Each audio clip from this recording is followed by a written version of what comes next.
Does anyone else feel a constant pressure from the green movement, the environmentalist movement? This is worse than Jewish and Catholic guilt combined. Every time I buy a plastic bottle of water, I feel like I'm stabbing that crying Indian in the face. No, I'm serious. Here's the thing. We're not going to change. I don't care how many eco-fashion people there are that carry around an aluminum water bottle with stickers on it. It's not going to happen. When do you write your paper? The night before it's due. When are we going to save the world? 3 hours before it blows up. Will Smith is going to do it.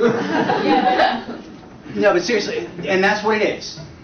All this, the green movement, it's fashion. And I'm sure there are some people who actually care. I'm sure there are some people who are actually interested, but everyone else involved in the movement is trying to have sex with those people. If you really cared, you wouldn't have a cell phone, you wouldn't drive a car, you wouldn't use electricity, you wouldn't use fresh water. You'd smell like a bum. And in fact, those are the only real environmentalists there are. You want to meet someone with no carbon footprint, go to a public park at 1 a.m. and follow your nose. Those guys are committed to the cause. So, I'm not on Facebook, okay?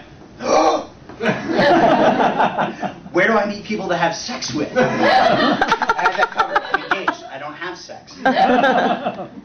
Seriously, though? These social networking sites are violating my basic right to be a two-faced prick. Here's how it works. Because it's so easy to get in touch with people nowadays, it's also really easy for people to figure out that you just don't want to spend time with them.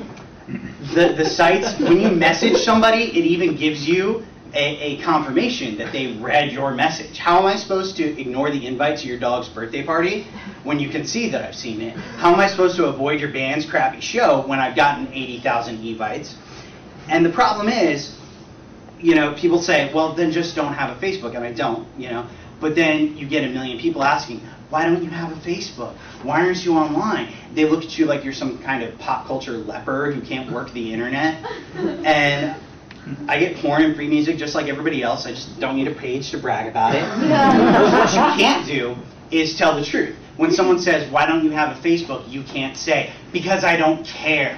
Because I don't care what your status is. I don't need to be updated on what you're doing. I just don't care. I have a hard enough time as it is pretending to care in person that I don't need to pretend that I care from the privacy of my own home during my free time. I said that once and made my mother cry. So I haven't talked about prostitutes yet. I like to end on prostitutes. So I got a prostitute once, and I got to tell you, it's a bad idea. And not for the reasons you think. It's not because of the disease. It's not about the legality of it. It's because it's the worst sex you've ever had in your life. You know the other person doesn't want to be there, so you can't enjoy yourself. There's no passion, there's no intimacy. It's this detached, cold version of sex. And if I want that, I have a fiance.